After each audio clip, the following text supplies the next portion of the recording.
আমার বন্ধুরা বাবারা, 1450 বছর আগে আমার রাসূল পাকের সবচেয়ে দুশমনি করতেন যারা, তারা হচ্ছেন ইহুদি। তারা কি? তারা কি? ইহুদি। আরো আছে ডাইনে বামে যাওয়ার কোনো সুযোগ নাই। ইহুদি ছিল দুশমন, ইহুদির স্ত্রীও দুশমন, ইহুদির গোষ্ঠীও দুশমন। ইহুদির এক মেয়ে আল্লাহর নবীর নূরের চেহারা মুবারকের দিকে একটি মহব্বতের দৃষ্টি নিক্ষেপ করলেন। মনে মনে ভাবলেন, আমার বাবা তো কয় মুহাম্মদ হচ্ছে ইসলামের দুশমন, জোরে কর নাউজুবিল্লাহ। আমার বন্ধুরা, এই ছোট্ট মেয়েটা মাত্র বয়স হচ্ছে, এখনো বিবাহ হয় নাই। এখনো কি হয় নাই? এখনো বিবাহ হয় নাই। রাস্তায় চলার পথে রাসূল পাকের নূরের মায়াবী চেহারার দিকে তাকায়া একটু তাকাইলেন, আর মহব্বতের নজরটা তাকানোর সাথে সাথে এই ছোট্ট মেয়েটা তার হৃদয়টা গলে গেল। রাসূল পাকের নূরের চেহারা দেখে মনের অজান্তে শুকরিয়া জ্ঞাপন করে বলল, আলহামদুলিল্লাহ, এটাও কি মানুষ? নিঃসন্দেহ এটা কোনো মানুষের দুশমন হতে পারে না, এটা কোনো দ্বীনের ধর্মের দুশমন হতে পারে না। আমার মন সাক্ষী দিচ্ছে এই যুগটা হচ্ছে আল্লাহর শেষ নবী এবং শেষ রাসূল। আমি অদম একজন আল্লাহর বান্দী সাক্ষী দিচ্ছি, আমি আমার জবান থেকে আর মুখ থেকে কোনো সন্দেহ নাই। জোরে জোরে বল সুবহানাল্লাহ। আল্লাহ রাব্বুল আলামিন বলেন, ওয়াইন্নাকা লা আলা খুলুকিন আযীম। আল্লাহ ডাক দেন হাবিব। কে ডাক দেয়? আল্লাহ ডাক দেয়। হাবিব আমার বন্ধু দোস্ত মুহাম্মদ রাসূলুল্লাহ সাল্লাল্লাহু আলাইহি ওয়াসাল্লাম, আমি আপনার সম্মান, আপনার ইজ্জত, আপনার চরিত্রকে আমি আল্লাহ পাক অপরন্ত, অসীম, অনন্ত, আজিম হিসাবে আমি আল্লাহ ঘোষণা করে দিয়েছি, যেটা কেবলমাত্র আমি আল্লাহ ছাড়া আপনার সম্মান বোঝার মতন কোনো মানুষ পৃথিবীতে সৃষ্টি করি নাই, কোনো বস্তু সৃষ্টি করি নাই। আপনি কি একমাত্র আমি আল্লাহ জানি, আর আমি আল্লাহ কি একমাত্র আপনি জানেন। জোরে বলেন সুবহানাল্লাহ। তো এই যদি মূল কথা হয়ে থাকে, রাসূলুল্লাহর সমস্ত কিছু যদি আজিম হয়, তো সেইখানে তো রাসূলুল্লাহর শানের ক্ষেত্রে, কথার ক্ষেত্রে, আলোচনার ক্ষেত্রে, রাসূলুল্লাহকে ভালোবাসার ক্ষেত্রে, স্মরণ অনুসরণের ক্ষেত্রে বেদাত, আদাব, দেরাত, সোয়াত আসারই কথা না। কথা বলেন না কেন? এই ফতোয়াটা তো আসারই কথা না। তো এটা মুখ দিয়া কেন আসে? তাইলে বোঝা গেল রাসূল পাক সাল্লাল্লাহু আলাইহি ওয়াসাল্লামকে যে আল্লাহ রাব্বুল আলামিন আজিম হিসাবে পৃথিবীতে প্রেরণ করেছে, তাইলে ওই সমস্ত ব্যবহারটা যারা করে, ওই ভাষাটা নিশ্চয়ই তাদের কলবের ভিতরে একটু হিংসা অথবা খাদ রয়ে গেছে। কথা কোন ঠিক কিনা? এখন আমি আপনাদেরকে ওয়াজ করতেছি, আজকে আপনাদেরকে নসিহত করব। মাইকের আওয়াজ যতটুকু যা, মা বোন বা ব্যবসায়িক বন্ধুরা যারা যেখান থেকে দূর শুনতেছেন, এটা আমাদের জন্য বোনাস। আর আমরা যারা এখানে আছি, আমরা হচ্ছে মেন খাস। কথা বলেন ঠিক কিনা? তাহলে আজকে আমরা আলোচনা করব আমাদেরকে নিয়েই। বাহিরে যারা শুনতেছে, এটা আমাদের জন্য বোনাস। যদি তারা আমল করে আলহামদুলিল্লাহ, যদি না করে কিছু করার নাই, কারণ তারা তো আমাদের বেহেশতের সামিয়ানার এরিয়ার ভিতরে এখনো আসতে পারে নাই। দোয়া করি আল্লাহ পাক আসার জন্য কবুল করুক। আমিন। এই যে আমি রাসূলুল্লাহর কয়েকটা শান বললাম এই আয়াতের ব্যাখ্যাতে, যে আমি বললাম রাসূল পাক সাল্লাল্লাহু আলাইহি সাল্লাম যখন বলি, তখন আমরা এই বৃদ্ধা আঙ্গুলে চুমু খেয়ে আমরা এটা চোখে লাগাই। কথা বলেন। তারপরে আমরা যখন মুনাজাতের শেষে এই লা ইলাহা ইল্লাল্লাহ মুহাম্মাদুর রাসূলুল্লাহ এই কথা যখন বলি, তখন আমরা কি করি? পুরো মুখমণ্ডলে আমরা হাতকে মসে করি। আর এই চেহারা মোবারকটা হচ্ছে আল্লাহ পাকের কুদরতি হাত দিয়ে মানুষের চেহারাটাকে এত সুন্দর করে দিয়েছে। আল্লাহ পাক মানুষকে বেশরিক লাশরিক করে দিয়েছে, একের সাথে অপরের কোনো মিল নাই। যেমন আল্লাহ রাব্বুল আলামিন বলেন, কুল হু আল্লাহু আহাদ আল্লাহুস সামাদ লাম ইয়ালিদ ওয়া লাম ইউলাদ। আমি যেমন লা শারীক, আমি আমার সৃষ্টি জগৎকে লাকাদ খালাকনাল ইনসান বিআহসানি তাকওয়িম, সুন্দর আকৃতি দিয়েছি। এক একজনকে এক একটা আকৃতি, এক একজনকে এক একটা সূরত, এক একজনকে এক একটা চরিত্র দিয়ে আমি আল্লাহ পাক অপরন্ত সুন্দর করে দিয়েছি। আমি আল্লাহ যেমন লা শরীক, আমার সৃষ্টি জগতের মানুষগুলোর পবিত্র মুখমণ্ডলের চেহারার আকৃতিকে আমি লা শরীক হিসাবে আবৃত করে দিয়েছি। যদি বলেন সুবহানাল্লাহ। এখন রসুল পাকের নামের উপরে চুমু খেলে আমাদের বর্তমান সমাজে অনেক মুফতি মুহাদ্দিস, অনেক পীর আছে, অনেক আলেম ওলামা আছে, ইমাম সাহেবরা আছে, এটা কি বেদাত বলে। কথা বলেন ঠিক কিনা? কথা বলেন। আমি এখন আপনাদেরকে একটু বোঝাচ্ছি, আপনারা রাগ করিয়েন না। আমি আপনাদের দেশে নতুন না, আপনাদের স্টেজে নতুন। আমি আপনাদের এলাকায় নতুন না, আপনাদের স্টেজে আমি নতুন। আমি আপনাদের এলাকা আরো স্টেজে ওয়াজ করতে হতাম, কারো মনে নাই বা কারো মনে আছে। আমি আপনাদেরকে বলতে চাই, এই যে ছোট ছোট বাচ্চা, এই বাচ্চাদেরকে যখন আমরা এই কোলে নেই, সর্বপ্রথম তাকে এই কোলে নিয়ে আপ্যায়ন করি চুমু দিয়া। কথা বলেন কি দিয়া? চুমু দিয়া। এই চুমাটা, এই চুমার ভিতরে বিশাল এক আকর্ষণ। বলে হুজুর এটার কি? কারণ এই চুমায় চুমায় চুমায় চুমায় সৃষ্টি জগতের বাবা আদম থেকে নিয়া মা আমেনার পবিত্র রেহেম পর্যন্ত আল্লাহর রসুলের মুখটা এক জবান থেকে আরেক জবানে, এক কপাল থেকে আরেক কপালে, এক কান থেকে আরেক কানে, এক মুখ থেকে আরেক মুখে, সেটা সৃষ্টি জগতে বাবা আদম থেকে নিয়া মা আমেনা আব্দুল্লাহ পর্যন্ত এটা চুমার মাধ্যমে একজন থেকে আরেকজনের কাছে এসেছে। জোরে বলেন সুবহানাল্লাহ। আমি চুমার আবিধানিক হাকিকতটা বললাম। এই জন্য মানুষ বাচ্চাদেরকে খুব ভালোবেসে আগে আপ্যায়ন করে চুমু দিয়া। আরো যে চুমু আছে এটা আমরা বলবো না। কথা কয় না? আরো চুমা আছে না? ডাইনে বামে পিছনে সামনে আরো চুমা আছে না? এটা আমরা বলবো না। যারা মুরব্বী আছেন, যুবক ভাই আছেন, তারা জিনিসগুলা বুঝে নিয়েন। এখন চুমু আমরা কোথায় খাবো? এই যে কোরআনুল কারীম, এই কোরআনুল কারীমটা তেলাওয়াত করে আমরা কোরআনুল কারীমের উপরে একটা চুমু খাই। কথা বলেন ঠিক কিনা? আচ্ছা, কোরআনের কারীমের উপরে চুমা খাচ্ছি, উপরে কি কোরআনের কোনো অক্ষর আছে? কোথায় আছে? ভিতরে আছে। তো ভিতরে কোরআনুল কারীম, আমরা চুমু খাই কোথায়? তাই? আচ্ছা ঠিক আছে, সমস্যা নেই, 5 মিনিট শেষ করে দিচ্ছি। মারহাবা কর। চুমু খাই আমরা কোরআনের উপরে। তো পাতা, এটা একটা কাগজ। আমি আপনাদেরকে জানতে চাই, এই কাগজের দাম বেশি না আমার রাসূলুল্লাহর দাম বেশি? নিঃসন্দেহ কোনো দৃষ্টান্ত ছাড়া, কোনো দৃষ্টান্ত ছাড়া রাসূলুল্লাহর দাম বেশি, রাসূলুল্লাহর নামের দাম বেশি, রাসূল পাকের পোশাকের দাম বেশি, রাসূল পাকের সিরাত সুরাতের দাম বেশি। কথা বলেন ঠিক কিনা? তো এখন এই চুমাকে দিয়ে যদি আমি ব্যাখ্যা শুরু করি, 5 ঘন্টা করতে পারবো আলহামদুলিল্লাহ। 5 ঘন্টা করতে পারবো, কিন্তু 5 ঘন্টা যদি চুমার ব্যাখ্যা দেই, তাইলে আপনারা বুঝতে পারবেন যারা বেদাত বলে আসলে তারা বেদাত, চুমু বেদাত না। আমি জানতাম চাই,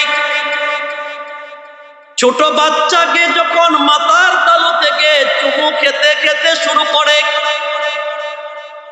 দাদা ছোট নাতিকে কোলে পায়ে অনেক খুশি, মাথা থেকে চুমু দেওয়া শুরু করে। চুমু দিতে দিতে দিতে দিতে মাথায় দেয়, গালে দেয়, নাকে দেয়, চোখে দেয়, মুখে দেয়, বুকে দেয়, দিতে দিতে দাদা এত ভালোবাসে, একেবারে নাতির ছোট্ট মন্ডলীর মাঝেও দাদা চুমু দেয়। কথা কোন ঠিক কিনা? আমার বন্ধুরা, তখন বাংলাদেশের কোন মৌলবী, কোন মুফতি, কোন মুহাদ্দিস, কোন আলেম কেউ সেইখানে বেদাত কোন ফতোয়া বাইর করে না। শুধু বেদাত ফতোয়া বাইর করে আর কি বনতা করে আমার রাসূলুল্লাহর নামের প্রতি যদি সাল্লাল্লাহু আলাইহি ওয়াসাল্লাম বলে যদি ফু দিয়া, নামটাকে চুমু দিয়া একটু চোখের মাঝে লাগিয়ে দেই, এখানে বেদাত ফতোয়া হয়ে যায়। আমি আজ থেকে 1450 বছর আগে সুন্দর একটা ব্যাখ্যা দিয়ে দিব। যদি মস্তিষ্কটা ভালো হয়ে যায় তাইলে আমরা বুঝে যাব। আর মস্তিষ্ক যদি গড়বড় থাকে, যদি গোবর থাকে, আর যদি দুশ্মন থাকে, দুশ্মনী থাকে, গোস্তাকে রসুল থাকে, কিয়ামত পর্যন্ত বুঝাইলেও মানুষের বুঝে আসবে না। কথা বলেন ঠিক কিনা? আমার বন্ধুরা, বাবারা, 1450 বছর আগে আমার রাসূল পাকের সবচেয়ে দুশ্মনী করতেন যারা, তারা হচ্ছেন ইহুদি। তারা কি? তারা কি? ইহুদি। আরো আছে ডাইনে বামে যাওয়ার কোনো সুযোগ নাই। ইহুদি ছিল দুশমন, ইহুদির স্ত্রীও দুশমন, ইহুদির গোষ্ঠীও দুশমন। ইহুদির এক মেয়ে আল্লাহর নবীর নূরের চেহারা মুবারকের দিকে একটি মহব্বতের দৃষ্টি নিক্ষেপ করলেন। মনে মনে ভাবলেন, আমার বাবা তো কয় মুহাম্মদ হচ্ছে ইসলামের দুশমন, জোরে কর নাউজুবিল্লাহ।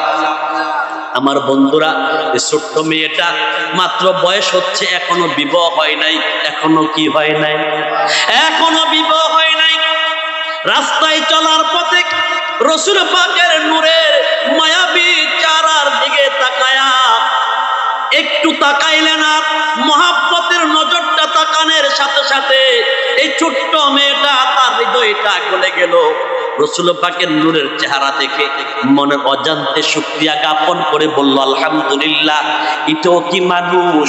নিঃসন্দেহ এটা কোনো মানুষের দুশমন হতে পারে না, এটা কোনো দ্বীনের ধর্মের দুশমন হতে পারে না। আমার মন সাক্ষী দিচ্ছে এই লোকটা হচ্ছে আল্লাহর শেষ নবী এবং শেষ রাসূল। আমি অদম একজন আল্লাহর বান্দী সাক্ষী দিচ্ছি। আমি আমার জবান থেকে আর মুখ থেকে কোনো সন্দেহ নাই। জোরে জোরে বল সুবহানাল্লাহ। আমার বন্ধুরা, বাবারা, এই ছোট্ট মেয়ে রাতের একটি আধারে এসে রাসূলুল্লাহর কদমে এসে হাজিরা দিয়ে সালাম দিল, আসসালাতু ওয়াসসালামু আলাইকা সাইয়্যিদি ইয়া রাসূলুল্লাহ। আল্লাহ রাসূল সালামের জবাব দিয়ে বললেন, আল্লাহর বান্দি, তুমি তো ইহুদির মেয়ে। কহে আমি ইহুদির মেয়ে। তো তুমি যে সালাম দিলে কি উদ্দেশ্য? ও ইয়া রাসূলুল্লাহ, কোনো উদ্দেশ্য নাই। আমি আপনার কদমে এসেছি, আপনার কদমে এসেছি। আপনি শুধু আমাকে কলমা পড়াইয়া দিয়া আমাকে ঈমান গ্রহণ করাবেন, আমি ঈমান আনবো। কিন্তু আমি যে ঈমান আনবো, এটা আমি যেই কিছুদিন পর্যন্ত সমাজের ভিতরে আমি যদি মুখ প্রকাশ না করি, অন্তত পক্ষে সেই কিছুদিন আপনি আমাকে সহযোগিতা করবেন। সমাজে বলবো না, আমি চেষ্টা করব আস্তে আস্তে। আমার বাবা ইহুদি, মা ইহুদি, আমার গোষ্ঠী, আমার পরিবার সমস্ত ইহুদি, তাদেরকে আস্তে আস্তে বোঝাবার জন্য চেষ্টা করব। জোরে কর সুবহানাল্লাহ। বন্ধুরা আমার, আল্লাহর নবী মুস্কি হাসি দিয়া বললেন, তাকদীর কা মুমেলা, তুমি যত চেষ্টা করো কাজ হবে না। যদি তকদিরে না থাকে, আর তকদিরে যদি থাকে, তোমার চেষ্টায় তুমি সফল হয়ে যাবা। আমার বন্ধুরা, বাবারা, ডাইনে বামে অনেক কথা, এতগুলো কথা বললে আমার 5 মিনিটে শেষ করা হবে না। আমি ছোট্ট সময়ে এই কথাটা শেষ পর্যন্ত আপনাদেরকে বোঝাতে চাই। এই মেয়েটা এত আশিকে রাসূল হয়ে গেলেন, তার বাবাটা ছিল অন্ধ। তার বাবা কি? তার বাবা হচ্ছে অন্ধ। শিশুকালে আগে রোগ ছিল, কারো টাইফয়েড জ্বর হলে অথবা কোনো বসন্ত হলে, কোনো রোগ যদি হয়ে যেত, মানুষের অঙ্গ চলে যেত। কারো ডান হাত, কারো বাম হাত, কারো পা, কারো ঘাড় বাঁকা, কারো মাথা বাঁকা, কারো জবান চলে যেত, কারো চোখের দৃষ্টি চলে যেত। কথা বলেন ঠিক কিনা? ঠিক তেমনি ভাবে এই ইহুদি, এই কন্যার বাবা ইহুদি, তার ছোটবেলায় প্রথম অনেক জ্বর হওয়ার পরে ছোট্টবেলায় চোখের জ্যোতিটুকু হারিয়ে ফেলেছে। কিন্তু ইহুদিটা ঠিকই আছে। ইহুদি ঠিক আছে, চলে গেছে চোখের জ্যোতি। বন্ধুরা আমার, বড় হয়েছে, বিবাহ করেছে, বাচ্চা হয়েছে, অনেক ইতিহাস। চোখের জ্যোতি আর ফিরে নাই, চোখ অন্ধ অন্ধই রয়েছে। এই ছোট্ট মেয়েটা রাসূলুল্লাহর দরবারে গিয়া হঠাৎ একদিন মনে মনে ভাবলেন, কারণ হচ্ছে মেয়েদের বাবার প্রতি মায়া বেশি। কথা বলেন না কেন? যদি 10টা ছেলে হয়, 10টা ছেলে যেই পরিমাণ একটা বাবাকে আদর করে, সেবা যত্ন করে, একটা মেয়ে তার চেয়ে 100 বেশি করে। কথা বলেন ঠিক কিনা? যাদের মেয়ে আছে তারা বুঝবেন, কিন্তু আমার মেয়ে নাই, আমি বুঝি না। আপনাদের যাদের মেয়ে আছে, অনেকে মেয়ে যদি জন্মগ্রহণ করে বেজার হয়ে যায়, কষ্ট হয়ে যায়। রাসূলুল্লাহর নূরের জবানের কথা, যার একটা মেয়ে হয়েছে, একটা কন্যা সন্তান হয়েছে, সে যেন একটা জান্নাত ইনকাম করে ফেলেছে। জোরে জোরে বলা যাবে সুবহানাল্লাহ। বন্ধুরা আমার, এই মেয়েটা বাবার প্রতি খুব মহব্বত, বাবার প্রতি মহব্বত হয়ে, মায়া আকৃষ্ট হয়ে হঠাৎ করে মনে মনে ভাবলেন, আমার বাবার জন্ম অন্ধ, আল্লাহর হাবিব হচ্ছে নূরের নবী, নূরের রাসূল, নূরের জবান।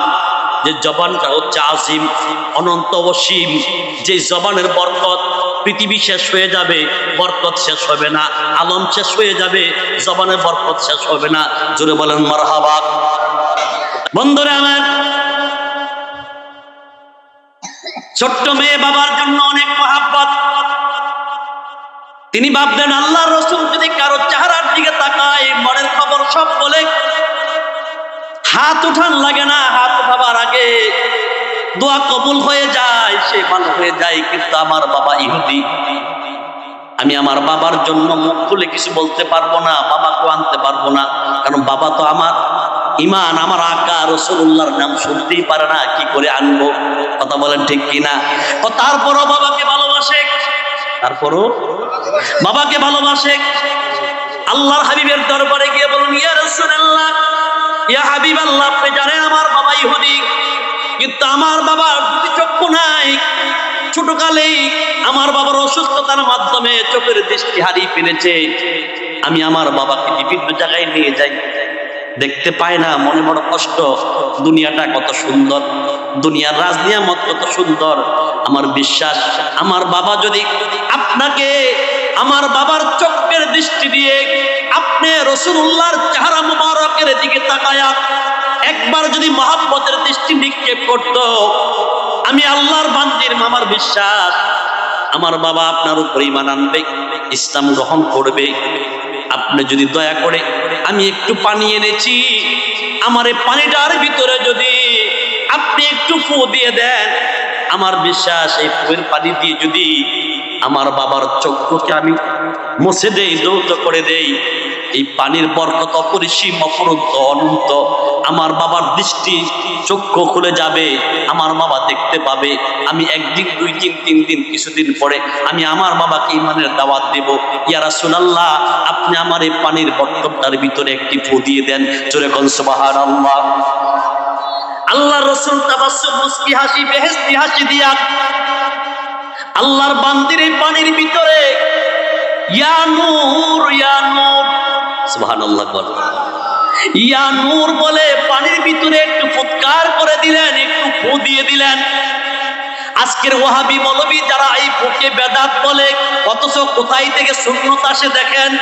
সুবহানাল্লাহ বলেন। আল্লাহ বলেছে, ওয়া ইন্নাকা লাআলা খুলুকিন আযীম। আমার হাবিবের মাথার তালু থেকে পায়ের তালু পর্যন্ত যা কিছু আছে, যত রকমের আদর্শ আছে, যত রকমের ভাষা কথা যা কিছু আছে, চাওয়া, দৃষ্টি, ফু, সবকিছুকে আমি আল্লাহ রাব্বুল আলামিন আজিম হিসাবে ঘোষণা করে দিলাম। জোরে বলেন সুবহানাল্লাহ। তাইলে রাসূল পাক সাল্লাল্লাহু আলাইহি ওয়াসাল্লাম যখন পানিতে ফু দিলেন, এই ফুটাও আজিম হয়ে গেছে। কথা কই না, এই ফুটা আজিম হয়ে গেছে। এই পানিটা নিয়া ইহুদি মেয়ে বাবার চক্ষুকে দৌত করে দিল। দৌত করে দিয়া একটি ভালো কাপড় দিয়া আবার মুখমণ্ডলটাকে মুছে দিয়া বলল, বাবা আপনি একটু চোখ দিয়ে তাকায়া দেখেন তো, সামনে কিছু দেখেননি, মাঝখান দিয়ে আর অনেক কথা আছে। আমি খুব ছোট করে নিয়ে গেলাম, যেহেতু বক্তা চলে আসছে। 1000 পাওয়ারের লাইট চলে আসলে 100 পাওয়ারের লাইট চলে না, যেহেতু পাওয়ার বেশি, কথাও বেশি, যোগ্যতাও বেশি, যার জন্য আমি একটু ছোট করে, খুব সংক্ষিপ্ত করে দেওয়ার জন্য ইতিহাসগুলো আমি সংক্ষেপ করে ছোট করে দিচ্ছি। আল্লাহর বান্দি বাবার মুখটাকে দৌত করে দিয়ে মুছে দিয়ে বললেন একটু তাকাবার জন্য। তাকায়া দেখে ছোট্ট বয়সে যেরকম দিনের আলো, গাছপালা, তরুলতা যা কিছু দেখেছে, অটোমেটিকলি চোখের পানি দিয়া, চোখের দৃষ্টি দিয়া তাকায়া সবকিছু দেখতে পারতেছে। জোরে কোন মারহাবা। আমার বন্ধুরা, বাবারা, এখন সবকিছু দেখার পরে বাবা হাসি দিচ্ছে, মা এত সুন্দর জাদুর পানি কোত্থেকে আনলি? কিসের পানি? জাদুর পানি না মুআজিজার পানি? আসলে জোরে বলেন, জাদুর পানি না মুআজিজার পানি? এটা হচ্ছে মুআজিজার পানি। আমরা পানি খাই, হাঁসে ডিম পাড়ে, গাভী দুধ দেয়, এটা আল্লাহর পক্ষ থেকে কুদরত। কথা কোন ঠিক কিনা? কিন্তু আপনাদের ইউনিটগঞ্জ বাজারের মোড়ায় যখন বসে, কিছু একটা বান্দর লাঠি দিয়া গোল করে ইশারা দিয়া বসায়, এখান দিয়া লাঠির মাথা দিয়ে এক মাথা দিয়া সাদা সুতা বার করে, এই সুতারে টান দিয়ে ওই মাথা দিয়ে আবার লাল বার করে, আছে কিনা? কাপড়ের খোলতার ভিতরে মাটির চাক্কা লয়, পাথর চাক্কা লয়, রাজা আসে ডিম বার করে। কথা কয় না? বলে হুজুর কেমনে বার করে? ওই যে বান্দরের একটা লাঠি দিয়ে দাগ দিয়ে রয়েছে, আগে লাগবে কি লাগ, চোখকে মুখকে লাগ, আমার ওস্তাদ দিয়া বাকি সবার চোখে লাগ। কথা কয় না, এটা হয়েছে জাদু। এটা কি জাদু? বিল কি? কারণ আমি আর আপনি দেখি ও যা বলে তা, মূলত পাথর পাথরই, মাটি মাটি, সুতা সুতাই, কাপড় কাপড়ে। কথা বলেন না কেন? কিন্তু আল্লাহর নবী পানির ভিতরে যে পা দিলেন, এটা হচ্ছে মুজিজা। ইহুদি বলছে জাদুর পানি। বাবা আমার, এটা কোনো জাদুর পানি নয়, এটা জাদুর পানি নয়, এটা বরকতান পানি। প্রত্যেকে আজ কোনো পাদ্রি দিছে নাকি? কোনো পাদ্রি দিছে নাকি? ইহুদি কোনো পাদ্রি দিছে নাকি? না বাবা, সেটা পরে বলবো। ও যদি না বলস তাইলে আমি তোকে মেয়ে হিসাবে ভালোবাসবো না। মেয়েদের মন খুব নরম। কথা কন না কে? মেয়েদের মন খুব নরম। একটু আদর করে কথা বললে, মাথার ভিতরে আদরের হাতটা বুলিয়ে দিলে, অন্তরের ভিতরে যা আছে সবকিছু খুলে খুলে বর্ণনা করে দেয়। কথা কন ঠিক কিনা? বন্ধুরা আমার, মেয়ে মানুষ, মন খুব নরম। বাবা রাগ করবেন না, গুসা করবেন না। এটা কোনো দুনিয়ার সাধারণ পানি না, এটা কোনো পণ্ডিতের, কোনো পাদ্রীর পানি নয়।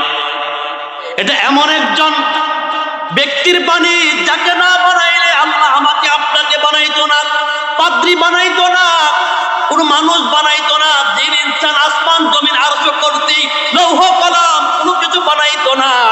ওমন একজন ব্যক্তিত্ব বুঝতে পেরেছি, তুমি বুঝি চলে গেছো। আব্দুল্লাহর বেটা নূর নবীজি মুহাম্মদুর রাসূলুল্লাহ সাল্লাল্লাহু আলাইহি ওয়াসাল্লামের কাছে। জোরে কোন সুবহানাল্লাহ। ও বাবা আমার, আপনি সত্য ধরেছেন। মা, তুই যেই পানি আনেছিস ওই পানি দিয়ে আমি আমার চোখের জ্যোতি রাখতে চাই না। নাউজুবিল্লাহ কর। এই পানি দিয়ে আমি আমার চোখের যুক্তি রাখতে চাই না, আমার চোখের দরকার নাই। তাইলে বুঝেন ইহুদিদের মাঝে আর রাসূলুল্লাহর মাঝে কতটা দূরত্ব, কতটা দুশমনি ছিল। সেই যথাসন্তর সেই ইহুদিদের দোসর এখনো আছে না নাই? কম না বেশি? সুন্নি বেশি না ওয়াহাবি বেশি? হুসাইনি বেশি না এজিদি বেশি? এটা কইলে আসতে মনে পুলিশে দিব গা। আরে বাবা, ইমান আছে তো সব আছে, ইমান নাই তো কিছু নাই। আমি মৌলবীগির মৌলবী নাই, আপনি বক্তাগিরি বক্তা নাই, আপনার সুদাগিরি সুদা নাই। যদি কলিজার ভিতরে রাসূলুল্লাহর হুব্বে রাসূল ইমান না থাকে, কথা বলেন ঠিক কিনা? কাকে ভয় করেন? ভয় করার কে আছে? কেহ নাই। আল্লাহকে ভয় করবেন, রসুলকে ভালোবাসবেন, সুদা রাস্তা সব পরাণ হয়ে যাবে পৃথিবী আপনার জন্য। সুবহানাল্লাহ কর। আপনি বেঁচে থাকলে হক গাজী, মরে গেল শহীদ। এটার নাম হচ্ছে মুসলমান। জোরে কোন মারহাবা। বন্ধুরা আমার, ইহুদি এই চোখের জ্যোতি চায় না, তো মা আমার এই চোখের জ্যোতি লাগবে না। ঘরের ভিতরে বিশ্রায়া একটা লোহার খুঁটি নিয়ে আসছে। কিসের খুঁটি? লোহার খুঁটি নিয়ে আসছে। ওই লোহার খুঁটিটা, এখন লোহার খুঁটি যে আনছে এটা কি দেখে আনছে? আর চোখে দেখে আনছে। তো চোখের পাওয়ারটা পাইলো কোথায়? কারবার করতে উসিলাকা। চোখের লোহা এনে, দুইটা লোহা এনে এখন চোখের ভিতরে গুতা মারে। কি মারে? আচ্ছা, চোখের ভিতরে তো লোহা গুতা দিব দূরের কথা, বালু পড়লেই তো জীবন শেষ। নাকি আমার একলা? আপনাদেরও তো আছে নাকি? ধুলাবালি যদি বাতাস আসে, একটু ধুলাবালি চোখে যায়, অবস্থাটা কি হয়? মনে হয় যে পাহাড় গেছে গা চোখের ভিতরে, এমন লাগে কিনা? আর এই বেড়া চোখের মধ্যে লোহা দিয়ে গুতা দেয়। আমার চোখের জ্যোতি নাই। যত গুতা দেয় আল্লাহ কয়, ইহুদি তুই গুতা দেয় আর আমি পাওয়ার বাড়াই। মারহাবা কর। ইহুদি গুতা দেয় আর পাওয়ার বাড়ায়। আল্লাহ কয়, ইহুদি তুই যদি এই চোখের ভিতরে কিয়ামত পর্যন্ত গুতা দেস, কিয়ামত পর্যন্ত আমি আল্লাহ পাওয়ার বাড়াবো। কারণ হচ্ছে এটা কোনো সাধারণ পানি না, এটা হচ্ছে আমার হাবিবের নূরের জবানের পবিত্র ফু মুবারকের পানি, মুজিজা। জোরে কোন সুবহানাল্লাহ। ওয়া ইন্নাকা লা আলা খুলুকিন আযীম। জোরে বলেন সুবহানাল্লাহ। আল্লাহ কয়, তুমি যদি কিয়ামত পর্যন্ত গুতা দাও আরো পাওয়ার বাড়বে। যত গুতা দেয় পাওয়ার বাড়ে, চোখ তো বের হয় না। আল্লাহর বান্দি কয়, বাবা আমার, আপনি যতই গুতা দিবেন আর কখনো আপনার দৃষ্টি শক্তি বন্ধ হবে না, চক্ষু নষ্ট হবে না। আমি দুনিয়ার কোনো সাধারণ ব্যক্তির কাছে যাই নাই, স্বয়ং আল্লাহর নূরের নবীর কাছে আমি গিয়েছি। জোরে কোন সুবহানাল্লাহ। আমার বন্ধুরা, বাবারা, ইহুদি বুঝতে পারলো, আর দেরি করে না, নিঃসন্দেহ এটা আল্লাহর শেষ নবী এবং রাসূল। ডাক দিয়ে বলল, মা আমার আর বোঝার বাকি নাই, আমি কিয়ামত পর্যন্ত চেষ্টা করলো, চোখের জ্যোতি আর যাবে না, চোখের জ্যোতি যাবে না। আমি যত গুতা দেই তত পাওয়ার বাড়ে। আর দেরি করিস না, আমাকে তাড়াতাড়ি গোসল দিয়া পবিত্র করে তোর নবীর দরবারে আমাকে নিয়া, আমাকে কলমা পড়ায়া মুসলমান করে দেয়। জোরে কোন সুবহানাল্লাহ। পাইলে নিরালাই গো নবী, পাইলে নিরালাই, বলেন পাইলে নিরালাই গো নবী, পাইলে নিরালাই। আরে নূর কদমে চুমা খাইতাম, নূর কদমে চুমা খাইতাম, কদম দুলি মারতাম গায়ে। পাইলে নিরালাই গো নবী, পাইলে নিরালাই, হায় হায় পাইলে নিরালাই গো নবী, পাইলে নিরালাই। আমার নবী বহু দূরে শুয়াই আছেন রওজা পাকে, আমার নবী বহু দূরে মুমিনের তাকে কলবেতে। ওরে আশেকে গনে সালাম দিলে, আশেকে গনে সালাম দিলে নবী শুনতে পাই। পাইলে নিরালাই গো নবী, পাইলে নিরালাই, হায় হায় পাইলে নিরালাই গো নবী, পাইলে নিরালাই। আরে দুই কদমে চুমু খাইতাম, নূর কদমে চুমু খাইতাম, কদম দুলি মারতাম গায়ে। পাইলে নিরালাই গো নবী, পাইলে নিরালাই, হায় হায় পাইলে নিরালাই গো নবী, পাইলে নিরালাই। জোরে কন্যা মারহাবা। রসুলের নামের উপরে চুমা খাইলে চোখের জ্যোতি বাড়বে, বেদাত হবে না। মিয়া সাহেবেরা আজকে বুঝে গেছেন, আমল করার তৌফিক দেখুন। আমি অসমাপ্ত আলোচনা সমাপ্ত করে দিলাম। যদি আবার কোনোদিন দেখা হয়, বাকি অংশ পরে বলবো। আখিরে দাওয়ানা ইল্লা বিল্লাহ। আসসালামু আলাইকুম ওয়া রাহমাতুল্লাহি ওয়া বারাকাতুহু।